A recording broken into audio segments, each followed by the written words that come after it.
Hello students, welcome to my channel. आज हम लोग स्टार्ट करने वाले हैं एमएससी का जो फाइनल ईयर होता है, जिसके पास ऑर्गेनिक स्पेशलाइज्ड पेपर होता है, उन लोगों के डिस्कनेक्शन सिलेबस में है। ठीक है, तो डिस्कनेक्शन हम लोग स्टार्ट करने वाले हैं। कोटा यूनिवर्सिटी के अंदर जो ऑर्गेनिक सिंथेसिस का पेपर है, उसमें फर्स्ट एंड सेकेंड यूनिट है। बाकी यूनिवर्सिटीज़ में भी है, लेकिन वो अलग अलग अपनी सिलेबस के अकॉर्डिंग है। ठीक है ना, करते हैं डिस्कनेक्शन। ठीक है, तो सबसे पहले तो आपको ये पता होना चाहिए कि जो ये हम पढ़ने वाले हैं, ये हम क्यों पढ़ रहे हैं। ठीक है ना, इसका क्या पर्पस है। तो डिस्कनेक्शन जो है एक तरीके से एक ऑर्गेनिक सिंथेसिस जो होता है, उसके लिए एक अप्रोच है डिस्कनेक्शन, जिसके थ्रू हम ये पता लगा सकते हैं जो भी कोई हमें सिंथेसाइज करना है ऑर्गेनिक कंपाउंड, उसको हम कहाँ से स्टार्ट कर सकते हैं, मतलब उसका स्टार्टिंग मटेरियल क्या हो सकता है। ठीक है, जैसे नेचर के अंदर कई सारे ऑर्गेनिक कंपाउंड्स हैं, तो वो बहुत ज़्यादा कॉम्प्लेक्स हैं, तो उनको हम किस तरीके से सिंथेसाइज करें और फिर उनको स्टडी करें, तो उसमें हेल्प करता है हमारा डिस्कनेक्शन। डिस्कनेक्शन जो है एक एनालिटिकल टेक्निक है, जिसके थ्रू हम क्या करते हैं, बॉन्ड्स को ब्रेक करते हैं। पहले ऑब्जर्वेशन किया जाता है, जो भी कोई कंपाउंड है उसको ऑब्जर्व करते हैं कि उसके अंदर किस तरीके के फंक्शन ग्रुप्स हैं। फिर अगर हमारे माइंड में बॉन्ड हम तोड़ते हैं, बॉन्ड तब तोड़ते हैं जब हमारे माइंड में उसको बनाने वाली रिएक्शन हो। हमारे माइंड में वो रिएक्शन होनी चाहिए कि अगर मैं इस बॉन्ड को तोड़ रहा हूँ तो ये किस रिएक्शन से बना होगा। ठीक है ना, तो दो प्रोसेस साथ में चलते हैं। एक तो जब जो फंक्शन ग्रुप हम ब्रेक करने वाले हैं, उससे रिलेवेंट जो भी कोई रिएक्शन है जिससे वो बना होगा, वो भी होना चाहिए। ठीक है, तो डिस्कनेक्शन क्या है, एक एनालिटिकल टेक्निक है, जिसके थ्रू हम क्या करते हैं, बॉन्ड्स को ब्रेक करते हैं और स्टार्टिंग मटेरियल तक पहुंचते हैं, जो भी कोई पॉसिबल स्टार्टिंग मटेरियल हो। जैसे हो सकता है कोई हमने स्टार्टिंग मटेरियल तैयार करा कि हम इससे रिएक्शन को स्टार्ट करेंगे, लेकिन वो स्टार्टिंग मटेरियल बहुत ज़्यादा कॉस्टली हो या फिर अवेलेबल ही ना हो इजीली, तो हम क्या करेंगे, ऐसा हमारा स्टार्टिंग मटेरियल होना चाहिए जो कि इजीली अवेलेबल हो, और जब हम उसको पूरा सिंथेसाइज करें तो हमारा कॉस्ट भी बहुत ज़्यादा नहीं आना चाहिए। ठीक है, और जो रिएक्शन, जब हम रिएक्शन करेंगे, सिंथेसिस करेंगे, तो उस दौरान में जो भी रिएक्शन जिसमें हाई टेम्परेचर या प्रेशर की रिक्वायरमेंट हो, क्योंकि ये अवॉइड किया जाता है, क्योंकि इससे एक्सीडेंट्स वगैरह होने का चांस रहता है। तो हर कोई चाहता है कि इजी गोइंग रिएक्शन हो जाए। तो कई सारे ऐसे रिएजेंट्स हैं जिससे मतलब दूसरे ऑप्शंस हैं, ऑल्टरनेटिव्स अवेलेबल हैं। तो अगर हमारी कोई एक रिएक्शन हो रही है तो उसका कोई ना कोई दूसरा ऑल्टरनेट अगर पॉसिबल होगा तो हमें वो फाइंड आउट करना है। तो डिस्कनेक्शन को आप ऐसा मान के चलिए कि पूरी की पूरी ऑर्गेनिक केमिस्ट्री जो है आप लोगों की, जो आज तक आप लोगों ने पढ़ी है 11th-12th की स्टार्टिंग से, simple oxidation, reduction, Friedel-Crafts alkylation, acylation, मतलब जितना भी सब्स्टिट्यूशन, एलिमिनेशन, सब चीज़ें यहाँ पे काम आने वाली है। तो एक तरीके से पूरा जो ऑर्गेनिक केमिस्ट्री है आप लोगों का सारा आपके माइंड में एक साथ में चलना चाहिए। ठीक है, मैकेनिज्म चलने चाहिए, इलेक्ट्रोफाइल, न्यूक्लियोफाइल, किनको जोड़ना है, जिनको तोड़ना है, वो कौन किस पे पॉजिटिव लगाना है, किस पे नेगेटिव लगाना है। तो कुछ चीज़ें तो आप लोगों के माइंड में होंगी पहले से, क्योंकि आप लोग फर्स्ट ईयर अपना पढ़कर आए हैं, जिसमें फर्स्ट सेम, सेकंड सेम हो गया, अगर किसी का सेमेस्टर है तो, और नहीं तो फर्स्ट ईयर के अंदर तो आपने ऑर्गेनिक केमिस्ट्री पढ़ी ही है। तो उसमें काफ़ी कुछ आपने पढ़ा है, पीएससी में भी पढ़ा है।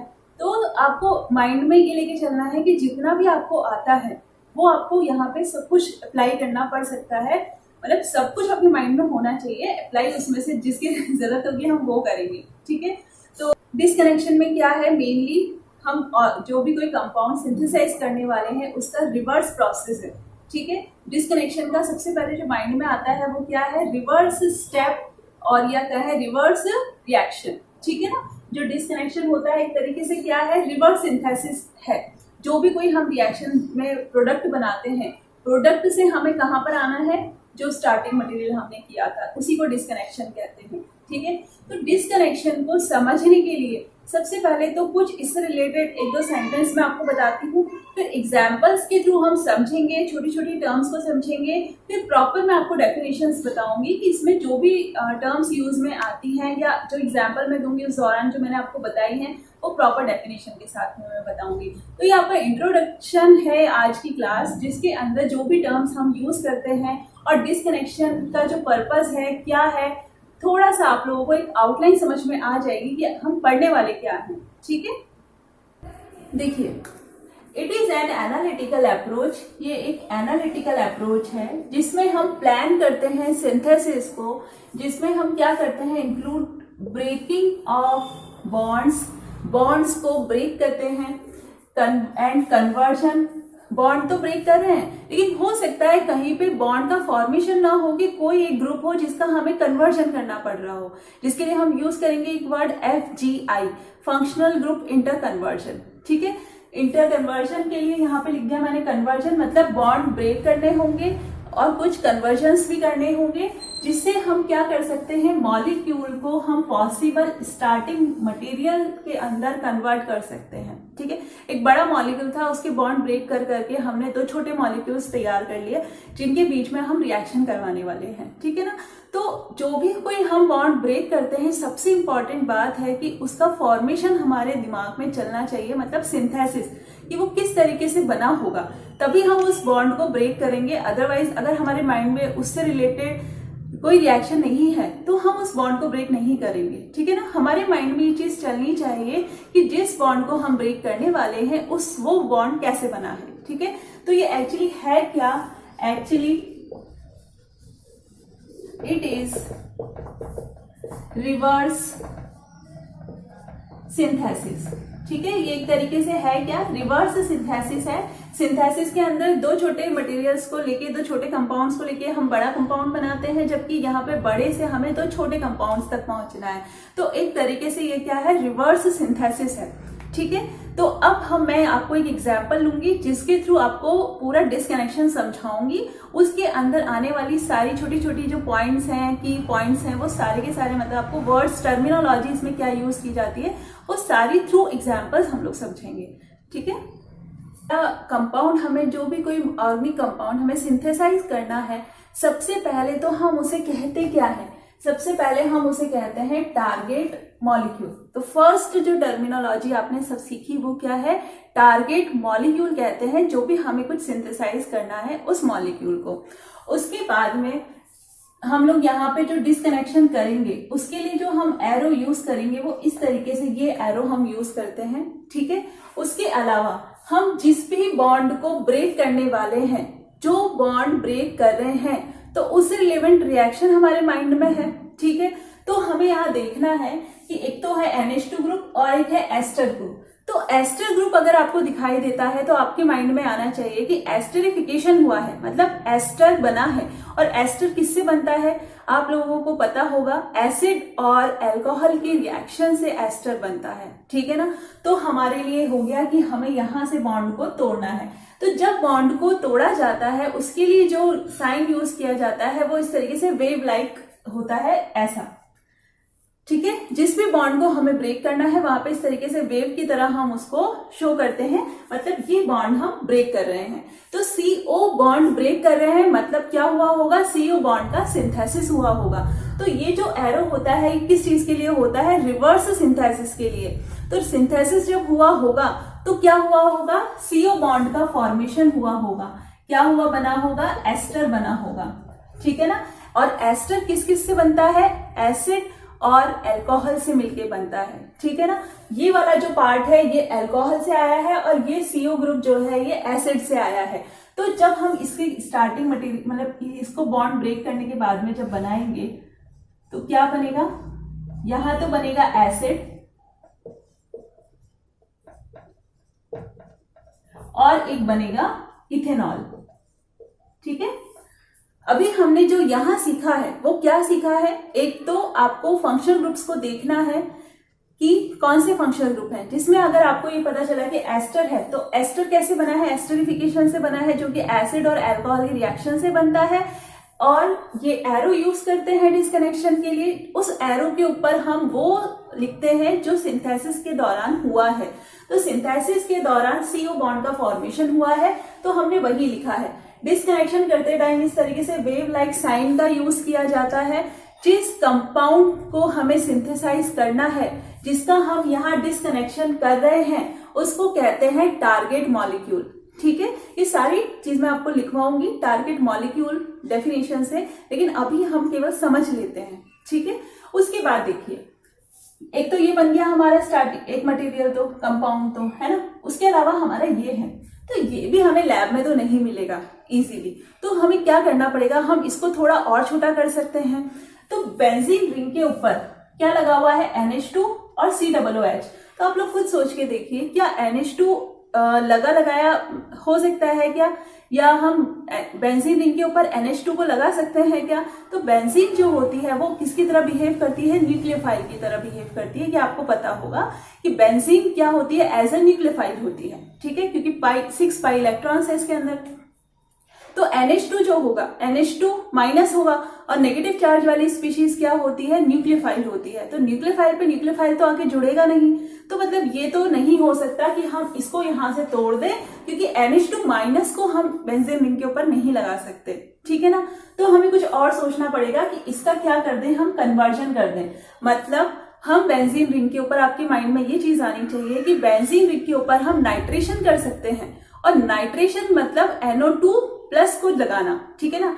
NO2 प्लस जुड़ता है बेंजीन रिंग के ऊपर, तो NO2 प्लस तो एक इलेक्ट्रोफाइल है, इलेक्ट्रोफाइल न्यूक्लियोफाइल के ऊपर आके जुड़ सकता है, ठीक है ना। तो बेंजीन की एक रिएक्शन आपको पता चली कि बेंजीन जो होती है उसकी कैरेक्टरिस्टिक एक रिएक्शन, मतलब जो कैरेक्टरिस्टिक रिएक्शन शो करती है बेंजीन, वो कौन सी है? Electrophilic substitution reactions. तो यहाँ पे आपको सब मैकेनिज्म भी पता होना चाहिए, ठीक है ना। तो बेंजीन रिंग कैसी रिएक्शंस देती है? Electrophilic substitution. ऐसा नहीं है कि न्यूक्लियोफिलिक नहीं देगी, पर जो इसकी कैरेक्टरिस्टिक रिएक्शंस है वो क्या है? Electrophilic substitution reaction. Electrophilic substitution में क्या होता है? बेंजीन का जो H होता है, हाइड्रोजन, वो सब्स्टिट्यूट होता है किसी दूसरे इलेक्ट्रोफाइल से। तो NO2 बेंजीन रिंग पर आ सकता है थ्रू नाइट्रेशन। तो हम इसका क्या कर दें? इस NH2 का फंक्शनल ग्रुप इंटर कन्वर्जन। तो एक तो हमने स्टेप ये लिखा, इसके अलावा हम इसमें क्या लिख सकते हैं, और मैं इसको दोबारा ही बनाती हूं। हम यहां करेंगे functional group inter conversion, FGI। किसी भी ग्रुप को चेंज करना, मतलब हम बॉन्ड का फॉर्मेशन नहीं कर रहे, हम उस ग्रुप को चेंज कर रहे हैं। तो चेंज करने के लिए हम यूज करते हैं interconversion, functional group interconversion. ये functional group interconversion by oxidation, by reduction, by elimination, by addition, किसी भी तरीके से हो सकता है, ठीक है ना। तो FGI यहाँ पे जो हो रहा है वो क्या होगा? जब हम रिवर्स इसको मतलब आएंगे, तो ये यहाँ पे आपको ये ध्यान रखना है, NH2 किससे बना है? NO2 से। तो NO2 क्या था? मतलब NO2 का हमने क्या किया जिससे ये NH2 बना? हमने उसका रिडक्शन किया। हमने क्या किया? उसका रिडक्शन किया। NO2 का जब रिडक्शन करोगे तो क्या बनेगा? आपका NH2 बनेगा। तो FGI के साथ में हम यहाँ पे क्या लिख सकते हैं? रिडक्शन। क्योंकि आपको ध्यान क्या रखना है, हमें हमेशा रिवर्स जो रिएक्शन हो रही है उसको एरो पे लिखना है, ठीक है ना। आप चाहे तो यहाँ पे क्या लिख सकते हैं? रिडक्शन, ठीक है। COOH एज इट इज ही है, ये तो ऑक्सीडाइज्ड है ऑलरेडी, इसका ऑक्सीडेशन हो गया है। एक बार आप फंक्शनल ग्रुप इंटर कन्वर्जन करेंगे, इसके अंदर हम क्या करेंगे? NO2 तो हम नाइट्रेशन कर सकते हैं, बेंजीन रिंग के ऊपर नाइट्रेशन कर सकते हैं, ठीक है, अच्छी बात है। लेकिन COOH की जगह पर अगर हम इसको इंटर कन्वर्जन करें और इसको CH3 में कन्वर्ट कर दें, मतलब CH3 का हम ऑक्सीडेशन करवा के इसको COOH में कन्वर्ट कर सकते हैं, ठीक है। आ रही बात समझ? क्या कहा मैंने ये कहा कि अगर हम इसको CH3 टॉलुइन अगर होता, ये सॉरी NO2 है यहाँ पे, ये अगर होता, ठीक है, सोच के देखिए, एंड CH3 को हम कन्वर्ट कर सकते हैं COOH में।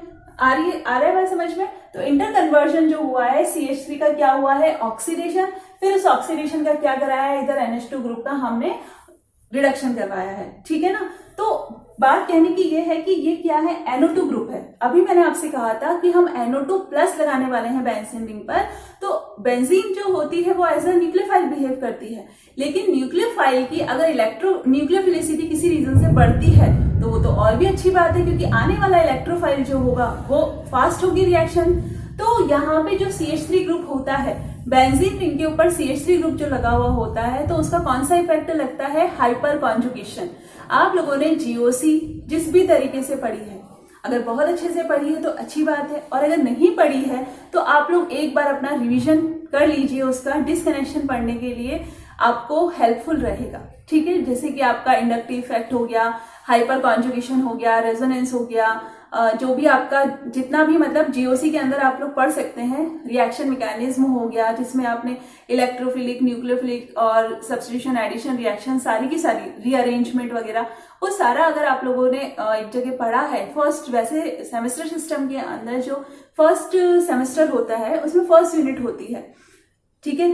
हर यूनिवर्सिटी के अंदर फर्स्ट ईयर जो होता है वो जीओसी का से मतलब स्टार्टिंग जीओसी से ही होती है, तो आप लोगों ने पढ़ा है तो एक बार थोड़ा सा उसको रिवाइज कर लीजिएगा। और वैसे हम लोग जो जो रिएक्शंस पढ़ते जाएंगे और आपने पढ़ा हुआ है तो वो आपको याद जरूर आ जाएगा, तो कोई दिक्कत है नहीं, ठीक है। मैं आपको जरूर बताऊंगी, लेकिन जो भी आपको ऐसा लगता है कि हाँ ये मुझे नया पता चला है तो उसको जरूर मार्क करके लिख लेना, क्योंकि हर छोटा छोटा पॉइंट आपके काम आएगा। जैसे मैंने यहाँ पे बताया था कि बेंजीन कौन सी रिएक्शन देती है, इलेक्ट्रोफिलिक सब्स्टिट्यूशन रिएक्शन देती है। बेंजीन जो होती है न्यूक्लियोफाइल की तरह बिहेव करती है। बेंजीन के ऊपर नाइट्रेशन करते हैं तो NO2+ आके जुड़ता है, ठीक है ना।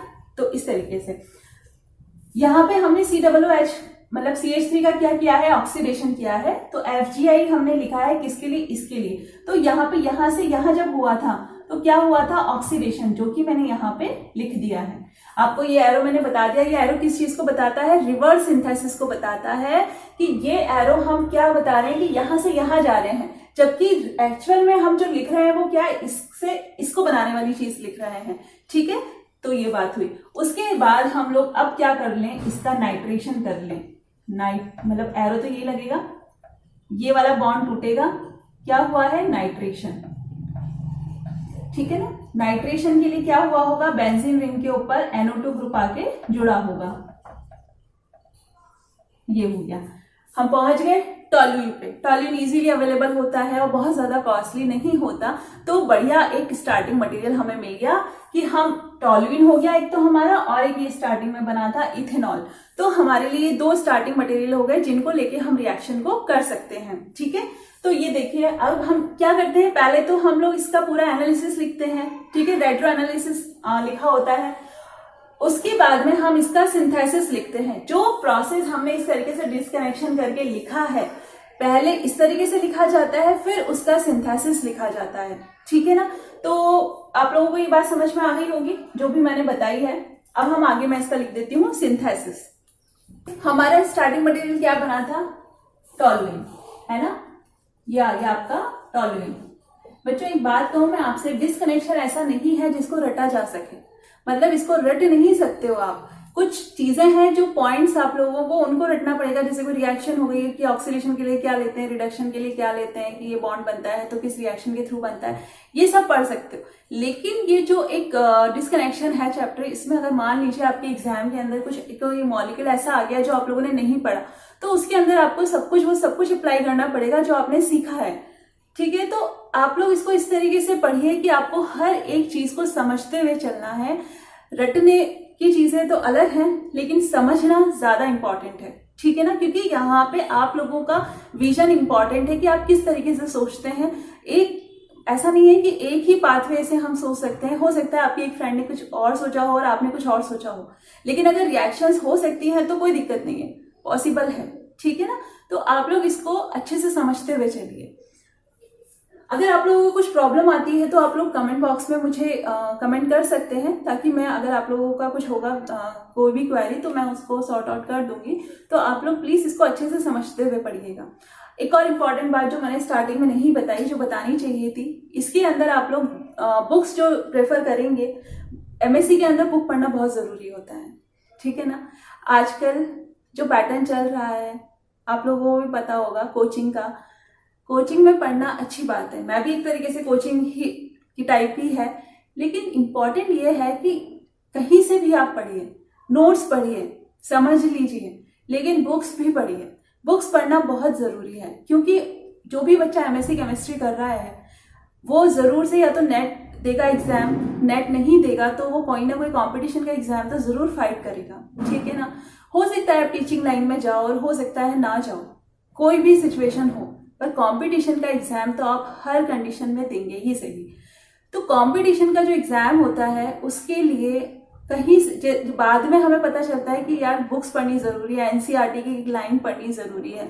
और MSc जब आप नेट का एग्जाम देते हैं तो उसके लिए भी कहीं से भी कुछ भी आ जाता है, और आजकल लेवल बहुत हाई होता जा रहा है। कोचिंग से आपको एक गाइडलाइन मिल जाती है, लेकिन एमएससी के दौरान हम लोगों के पास टाइम होता है कि हम बुक्स पढ़ सकते हैं। अगर एमएससी के दौरान हम लोग बुक्स नहीं पढ़ते हैं तो फिर हम कभी भी नहीं पढ़ते। वो फिर टीचिंग लाइन में अगर आप आए हो तो बात अलग है, तब आप पढ़ सकते हो, लेकिन तब भी तभी पढ़ सकते हो जब आप लोग थोड़ा फैमिलियर हो, नहीं तो फिर बाद में भी बहुत ज्यादा मतलब जोर पड़ता है कह सकते हो। तो मेरा कहने का मतलब ये है कि आप लोग जब एमएससी कर रहे हैं उस दौरान बुक्स जरूर पढ़िए, ठीक है ना। अगर आपको एक बार चीज समझ में आ गई है, तो कोई हिंदी मीडियम का बच्चा है तो उसके लिए सबसे बड़ी प्रॉब्लम होती है कि उसे लैंग्वेज समझ में नहीं आती। पर मैं आपको एक बात समझाऊं कि अगर कोई लैंग्वेज से रिलेटेड प्रॉब्लम है तो जब हम 1 से 2-3 बार पढ़ते हैं, मतलब 1, 2, 3 बार जब पढ़ते हैं बार बार किसी चीज को, और कोई वर्ड्स हमें समझ में नहीं आते हैं तो डिक्शनरी की हेल्प से हम उसे वहां लिख सकते हैं और इस तरीके से हम एक उसका मीनिंग तो समझ सकते हैं। लेकिन अगर इस डर से आप लोग इसी तरीके से डरते रहे, कई सारी जगह बच्चे पढ़ते हैं बुक्स, लेकिन बहुत सारी जगह बच्चे बुक्स नहीं पढ़ते, इवन देखते भी नहीं हैं, ठीक है ना। तो जो भी कोई अच्छे ऑथर की बुक्स हैं, अच्छा छोड़ो, आप लोग एक सबसे सिंपल प्रगति पब्लिकेशन की बुक सबसे सिंपल है, अकॉर्डिंग टू सिलेबस होती है, उसमें एमएससी का पूरा टू द पॉइंट हर चीज दी हुई होती है, ठीक है। तो उससे ज्यादा बेस्ट कोई बुक नहीं हो सकती एक बार के लिए स्टार्टिंग करने के लिए। डर लगता है कि इतना सारा है, अरे भाई वो इतना सारा जो है एक बार हिम्मत करके पढ़ के तो देखो। पढ़ना बहुत जरूरी है। अगर हम नहीं पढ़ेंगे, हम शॉर्ट में ही चलते रहेंगे तो मतलब ये अच्छी बात नहीं है। नॉलेज जो होती है वो रियल नॉलेज वो बुक से ही मिलती है, ये बात बिल्कुल सही है। तो आप लोग प्लीज इस बात को मानिए, ठीक है। मैंने बुक्स से रिलेटेड ही बहुत सारी बात बोल दी, क्योंकि मैं वास्तव में चाहती हूँ कि एमएससी का जो बच्चा है वो बुक्स पढ़े। डर लगता है लेकिन फिर भी हिम्मत करे, चाहे वो 4 लाइन ही पढ़े, एक पैराग्राफ ही पढ़े, एक टॉपिक जो उसने पढ़ा है उसको चाहे हाफ ही पढ़े एक बार में, लेकिन हिम्मत करे और खुद के ऊपर थोड़ा सा क्या कहेंगे, फोर्सफुली खुद को एक चीज मोटिवेट करे कि नहीं बुक तो पढ़नी ही है, ठीक है ना। कोचिंग में पढ़ना कोई बुरी बात नहीं है, नोट से पढ़ना बुरी बात नहीं है, खुद के बनाए हुए हो तो ही पढ़े नोट से, दूसरे के लिए हुए नोट से ना पढ़े। उसके अलावा बुक्स जरूर पढ़ें, ठीक है ना, प्लीज। बुक्स बता रही थी मैं आपको, प्रगति पब्लिकेशन की ऑर्गेनिक सिंथेसिस की एक बुक आती है, वो आप ले सकते हैं। उसके अलावा भी और भी बुक्स हैं, लेकिन अगर आप लोग मुझसे कमेंट बॉक्स में लिख के कहेंगे कि मैम हमें बुक्स बताइए तो ही मैं बताऊंगी, अदरवाइज कोई मतलब नहीं है बुक बताने का। मैं चाहती हूँ कि आप लोग कमेंट करें, इसीलिए मैंने इस चीज को छोड़ा है कि कमेंट करेंगे आप तो मैं आपको रिप्लाई करूंगी कि कौन सी बुक लेनी है, ठीक है ना। ये आप लोगों के साथ में कनेक्टिविटी के लिए है कि मुझे पता तो चले कि कौन देख रहा है और कौन चाहता है वास्तव में बुक को पढ़ना, ठीक है। चलो, हम लोग कहाँ थे, टॉलुइन पे थे कि हमने टॉलुइन से स्टार्ट करना है। सिंथेसिस हम लोग लिख रहे हैं, यहाँ पे लिख दीजिए सिंथेसिस। टॉलुइन हमने लिया है, आप लोग याद करिए कि हमने क्या किया था, टॉलुइन के ऊपर हमने नाइट्रेशन किया था, और नाइट्रेटिंग एजेंट क्या होता है, H2SO4 HNO3। जब हम इसको लेते हैं तो इसमें से क्या बनता है, NO2 प्लस बनता है, ठीक है ना। NO2 प्लस क्या है, इलेक्ट्रोफाइल है। बेंजीन क्या है, न्यूक्लियोफाइल है। बेंजीन के ऊपर H प्लस जो होता है वो हटता है, उसकी जगह NO2 प्लस आता है। टॉलुइन में CH3 का क्या लग रहा है, हाइपर कॉन्जुगेशन, जिसकी वजह से इसकी ऑर्थो और पैरा के ऊपर इलेक्ट्रॉन डेंसिटी इंक्रीज हो रही है, तो कोई भी इलेक्ट्रोफाइल जो है वो इजीली आके उसके ऊपर मतलब अटैच हो सकता है। तो यहाँ पे हमने इसको पैरा पे लगा दिया है, ठीक है। ये हो गया हमारा NO2। अब हम इस NO क्या करना है, उसके बाद आप लोग देखिए अपना डिस्कनेक्शन के अंदर हमने क्या किया था, ऑक्सीडेशन किया था CH3 ग्रुप का। तो हम यहाँ पे जो भी कोई ऑक्सीडेशन करेंगे उसके लिए हम ले सकते हैं कि MnO4, हमें स्ट्रॉन्ग ऑक्सीडाइजिंग एजेंट लेना पड़ेगा। ये आ गया आपका COOH, ये हो गया NO2। अब दोनों ही ग्रुप्स क्या है, ऑक्सीडाइज हैं। अब हम लेंगे रिड्यूसिंग एजेंट। रिड्यूसिंग एजेंट हम ऐसा लेंगे जो NO2 ग्रुप का तो करे लेकिन COOH ग्रुप का रिडक्शन ना करे, ठीक है ना। तो हम यहाँ पे लेते हैं पैलेडियम, कार्बन, H2 गैस, ठीक है, जिससे क्या होता है, NO2 का तो रिडक्शन हो जाता है लेकिन COOH ग्रुप का रिडक्शन नहीं होता। तो ये हमारा क्या बन गया, NH2। इसके बाद हम लोगों का क्या था कि इस COOH को हमें कन्वर्ट करना है एस्टर ग्रुप के अंदर। तो मैंने आपको बताया था कि ये तो एसिड है, इसके अलावा जो हमने एक और स्टार्टिंग मटेरियल था हमारा, वो क्या था, इथेनॉल। एसिडिक मीडियम जब लिया जाता है और एसिड और अल्कोहल की रिएक्शन कराई जाती है तो एस्टर का फॉर्मेशन होता है। तो यहां हो गया आपका एस्टरिफिकेशन।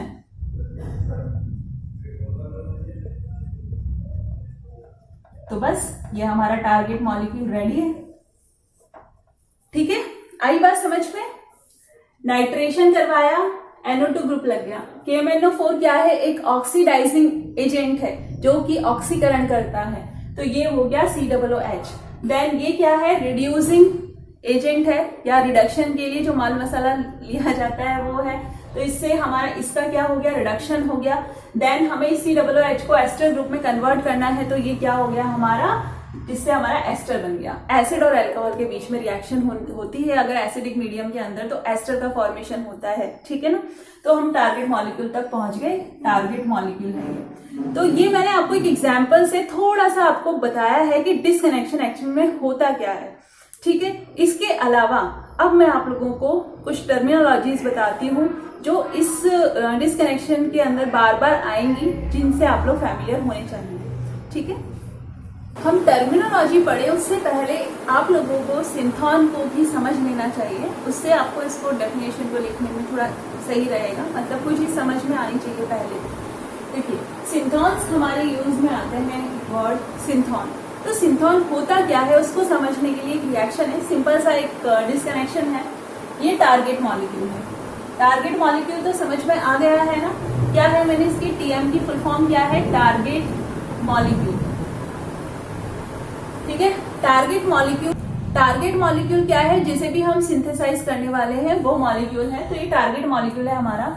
ये आपने एरो लगाया है मैंने कि डिसकनेक्शन करना है इसका हमें। तो डिसकनेक्शन जब करेंगे तो ये वाला बॉन्ड ब्रेक होगा। ठीक है ना, अब जब ये बॉन्ड ब्रेक होगा तो बेंजीन रिंग और एक ये वाला ग्रुप, तो आप लोग याद करिए एक रिएक्शन है फ्रीडल क्राफ्ट। फ्रीडल क्राफ्ट के अंदर बेंजीन के ऊपर हम एल्काइल ग्रुप भी लगा सकते हैं और बेंजीन के ऊपर हम एसाइल ग्रुप भी लगा सकते हैं। क्या कहा मैंने, एक रिएक्शन जो आप लोगों के बार बार यहाँ पर आएगी और वो आपको पता होनी चाहिए, फ्रीडल क्राफ्ट रिएक्शन, या फिर हम जो भी करते हैं वो लिख देते हैं यहाँ पे, जैसे कि यहाँ पे ये असाइल ग्रुप है, असाइलेशन। असाइल ग्रुप किसको कहते हैं भाई, असाइल ग्रुप पता होना चाहिए। असाइल ग्रुप किसको कहा जाता है, CH3CO, इसको क्या कहा जाता है, असाइल ग्रुप। ठीक है, जो भी छोटी छोटी चीजें जिसको नहीं पता है वो नोट कर सकता है और जिसे पता है वो बहुत अच्छी बात है। तो फ्रीडल क्राफ्ट असाइलेशन, जब असाइल ग्रुप को इंट्रोड्यूस करते हैं बेंजीन रिंग पे तो असाइलेशन, और एल्काइल ग्रुप मतलब R+ को जब हम इंट्रोड्यूस करते हैं तो एल्काइलेशन। ठीक है ना, तो यहां से बॉन्ड ब्रेक होगा, तो जब रिएक्शन हुई होगी तो कौन सा बॉन्ड का फॉर्मेशन हुआ होगा, बेंजीन रिंग का कार्बन और इसका कार्बन, मतलब कार्बन कार्बन के बीच में बॉन्ड बना होगा। ठीक है, तो आप चाहे तो यहाँ पे CC भी लिख सकते हैं। अब जब इसका डिस्कनेक्शन करेंगे तो क्या बनेगा, ये OMe, ये तो बेंजीन बन गए। उसके अलावा जो ये बना है वो क्या बना है, CH3CO, कोई भी X हो सकता है। ठीक है, आप चाहें तो यहाँ पे Cl लिख सकते हैं, कोई भी हैलोजन हो सकता है। ये तो हुआ डिस्कनेक्शन। ठीक है, उसके अलावा अब इसका सिंथेसिस हम लिखें तो सिंथेसिस कैसे लिखेंगे, हम इन दोनों की रिएक्शन कराएंगे। किस किस की रिएक्शन कराने वाले हैं हम, ये है हमारा जो स्टार्टिंग मटेरियल है, उसके अलावा हमने लिया है असाइल क्लोराइड। असाइल क्लोराइड की हम रिएक्शन कराते हैं AlCl3। यहाँ पे AlCl3 एक एसिड है, लुईस एसिड, कोई जरूरी नहीं है यही लेना है, कुछ और भी लिखा हुआ हो सकता है, लेकिन फ्रीडल क्राफ्ट एल्काइलेशन या असाइलेशन में जो भी हम करवा रहे हैं, एसाइलेशन करवा रहे हैं, तो एसिडिल क्लोराइड ले लिया है और साथ में एसिड लेना है, तो ये क्या है, फ्रीडल क्राफ्ट असाइलेशन। ठीक है, तो यहाँ पे क्या लग जाएगा आपका, ये असाइल ग्रुप लग जाएगा बेंजीन रिंग के ऊपर। ठीक है ना, ये बन गया आपका टारगेट मॉलिक्यूल।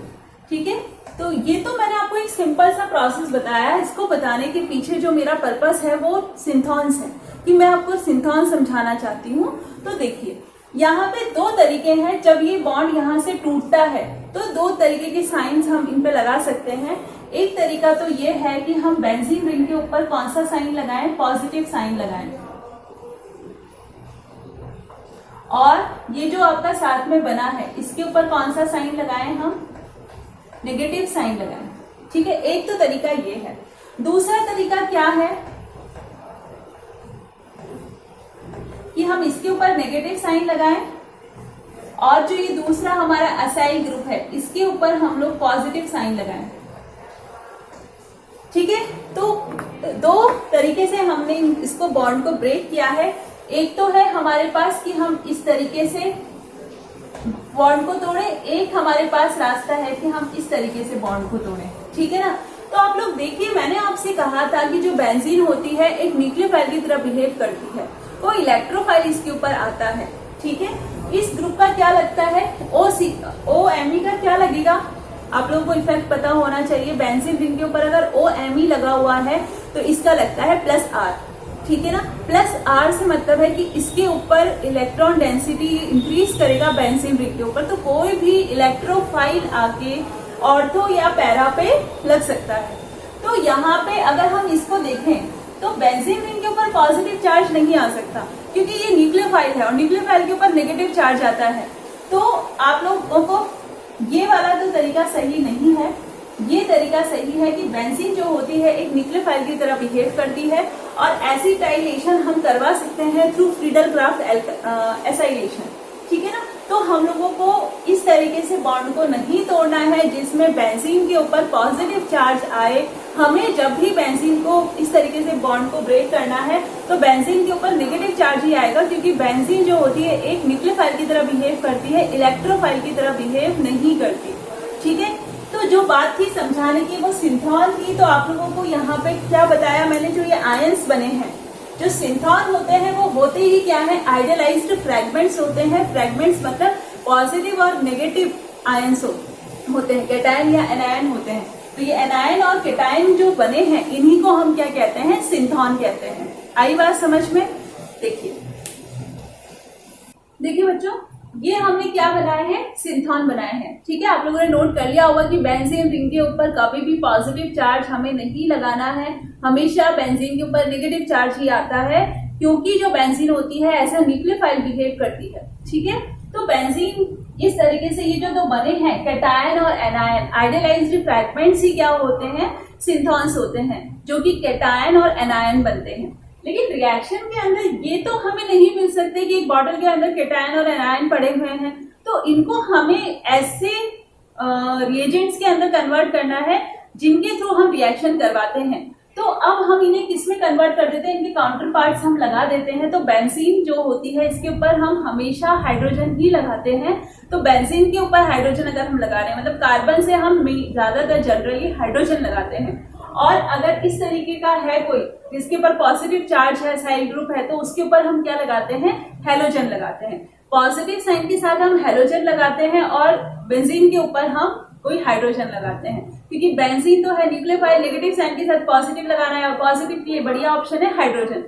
पॉजिटिव साइन यहाँ पर है, पॉजिटिव साइन जो है कार्बन, इसके ऊपर हमें कोई नेगेटिव साइन स्पीशीज लगानी है और उसके लिए बढ़िया ऑप्शन है हेलोजन। तो इस तरीके से कुछ चीजें हैं जो आप लोगों को याद करते हुए चलना है, अभी से समझते हुए चलना है। ठीक है ना, तो इसमें तो हमें क्या लगाना है, कोई हेलोजन लगाना है। ये बन गया। इसका जो रिएजेंट बनेगा वो क्या बनेगा, इस पे हमने लगा दिया है हाइड्रोजन, ये हाइड्रोजन। तो ये दोनों क्या कहलाते हैं, इनको हम केमिकल इक्विवेलेंट्स भी कह देते हैं, केमिकल इक्विवेलेंट्स, या फिर हम इनको रिएजेंट भी बोल देते हैं, क्योंकि इन्हीं से तो हम रिएक्शन करवाएंगे, इन दोनों को मिला के ही तो रिएक्शन होगी। तो हम इन्हें केमिकल इक्विवेलेंट कह देते हैं। वो जो कि सिंथॉन को हम जिस भी फॉर्म के अंदर यूज करेंगे, वर्केबल जिससे भी रिएक्शन होगी, वो क्या है, ये दोनों हैं। ठीक है, ठीक है ना, तो ये आपके रिएजेंट्स बन गए, या हम इसे केमिकल इक्विवेलेंट्स कहते हैं। तो अभी मैंने आपको जो ये इंट्रोडक्शन दिया है, इसके अंदर आपको मैंने डिस्कनेक्शन करके बताया, जिसके थ्रू आपको ये समझ में आया कि कोई रिएक्शन जब लिखी जाती है तो डिस्कनेक्शन में होता क्या है। दूसरा, टारगेट मॉलिक्यूल किसे कहते हैं, फंक्शनल ग्रुप इंटर कन्वर्जन क्या होता है, सिंथॉन्स क्या होते हैं, केमिकल इक्विवेलेंट्स क्या होते हैं। तो मैंने आपको थ्रू एग्जाम्पल ये सारी टर्मिनोलॉजीज बताई हैं। अब मैं आप लोगों को यहाँ पे लिख देती हूँ जिससे आपको उसको नोट कर लेना, और मैंने आपको सारा समझा ही दिया है। तो जो बेसिक टर्म्स है जो यहाँ पे यूज की जाती है डिस्कनेक्शन के अंदर, वो सारा आज अपना कंप्लीट हो जाएगा, ठीक है ना। देखिए बच्चों, डिस्कनेक्शन के अंदर मैंने आपको अभी बताया था कि ये है क्या, रिवर्स ऑफ सिंथेटिक स्टेप, ठीक है। कोई भी सिंथेटिक स्टेप का रिवर्स है या किसी भी रिएक्शन का रिवर्स है, ठीक है ना। उसके अलावा क्या करते हैं हम इसमें, breaking of target molecule into simple fragments. हम क्या कर रहे हैं, टारगेट मॉलिक्यूल को ब्रेक कर रहे हैं सिंपल फ्रैगमेंट्स के अंदर, which are available in laboratory is called disconnection. हमें जिस भी स्टार्टिंग मटेरियल तक पहुंचना है वो लेबोरेटरी में भी तो मिलना चाहिए ना। तो इस तरीके से हमें उसको डिस्कनेक्ट करना है, बॉन्ड्स को तोड़ना है, ठीक है, सिंपल फ्रैगमेंट्स के अंदर। It is symbolised by a wavy line. हम इस तरीके से बॉन्ड को ब्रेक करते हैं, मैंने आपको बता दिया है। ये हो गया डिस्कनेक्शन। उसके बाद है टारगेट मॉलिक्यूल। अब टारगेट मॉलिक्यूल जो होता है उसको TM से हम लिखते हैं, ये मैं आपको बता चुकी हूँ। The molecule to be synthesized, जो भी मॉलिक्यूल हमें सिंथेसाइज किया जाना है उसके लिए हम लोग टारगेट मॉलिक्यूल उसको बोलते हैं, ठीक है। ये भी हो गया। अब है फंक्शनल ग्रुप इंटर कन्वर्जन, जिसको हम लिख देते हैं FGI, ठीक है। तो ये इसमें क्या है, the process of converting one functional group into another. एक फंक्शनल ग्रुप को हम कन्वर्ट करते हैं किसी दूसरे के अंदर by substitution, addition, elimination, oxidation, reduction, कुछ भी हो सकता है वो, ठीक है। उसके अलावा हम रिवर्स ऑपरेशन यूज करते हैं उस एनालिसिस के अंदर। मतलब मैंने आपको क्या कहा था कि जब हम FGI लिखेंगे तो हमें वो प्रोसेस लिखना है जो रिवर्स में होना है, ठीक है ना। ये इंपॉर्टेंट बात है जो यहाँ पे मैंने लिखी है, ठीक है। तो ये आपको मैंने 3 टर्म्स बताई, सिंथॉन और सिंथेटिक इक्विवेलेंट लिखी है। देखिए सिंथॉन क्या है, आइडियलाइज्ड फ्रैगमेंट्स हैं जो कि यूजुअली आयंस होते हैं, ठीक है ना, जिन्हें डिस्कनेक्शन के थ्रू प्रोड्यूस किया जाता है। लेकिन ये केवल रिएजेंट का हमें आइडिया देते हैं, ये रिएक्शन के अंदर इन्वॉल्व नहीं होते हैं, ठीक है ना। विच मे और may not be involve in reaction, वो इसलिए कहा है क्योंकि कई बार इंटरमीडिएट्स बनते हैं और कुछ ऐसे आयंस बनते हैं जो during the reaction he formation होता होगा। ऐसा नहीं कि कोई इंटरमीडिएट है, ठीक है। जैसे बेंजीन के ऊपर नेगेटिव चार्ज है, कोई इंटरमीडिएट थोड़ी ना है कि ऐसा रहेगा वो, लेकिन एसाइल ग्रुप जरूर फॉर्मेशन होता है जब फ्रीडल क्राफ्ट एसाइलेशन होता है। तो हो सकता है ड्यूरिंग द रिएक्शन वो बनते हो और ना बनते हो, ठीक है ना। तो विच मे और may not be involve in reaction but it gives an idea of reagent. ये केवल हमें रिएजेंट का एक आइडिया दे देते हैं कि जो आयंस बने हैं उसका काउंटर पार्ट को लगा के हम ये लगा लेते हैं आइडिया कि वो रिएजेंट क्या है, ठीक है ना। Which may be used in synthesis called synthon, ठीक है ना। ये हो गया आपका सिंथॉन। अब है सिंथेटिक इक्विवेलेंट। सिंथेटिक इक्विवेलेंट क्या है, सिंथॉन्स जो होते हैं हाईली अनस्टेबल होते हैं। लैब के अंदर हमें ऐसा नहीं किसी बॉटल के अंदर मिल जाएंगे कि हम डायरेक्ट उसे यूज कर लें। तो हम उसे क्या करते हैं, जो भी कोई सिंथॉन होता है जो कैटायन एनायन है उसको इस फॉर्म में ले आते हैं जिससे कि हम को वो रिएजेंट हमें अवेलेबल हो लैब के अंदर, जिससे हम रिएक्शन करवा सकते हैं, ठीक है। मैंने एग्जांपल दिया है तो आपको समझ में आ गया होगा। Due to high instability of synthon, they cannot be procured straight away from a bottle in laboratory. An alternate reagent carrying out the function जो वास्तव में रिएक्शन को करता है वो क्या है, क्या सिंथेटिक इक्विवेलेंट है, ठीक है ना। तो इसी को हम यूज करते हैं of a synthon is called synthon synthetic equivalent. तो ये सारी टर्मिनोलॉजी मैंने आपको बता दी है। आई होप आप लोगों को समझ में आई होगी। कैसी लगी मेरी क्लास ये आप लोग जरूर बताइएगा, और देखने के लिए थैंक यू। और कमेंट बॉक्स में कमेंट जरूर करिएगा। एक काम मैंने आपको दिया है कि बुक्स आप लोगों को पूछनी है कि मैम कौन सी बुक्स यूज करनी है, मतलब कौन सी बुक्स आपको पढ़नी है। तो ठीक है, ओके, थैंक यू।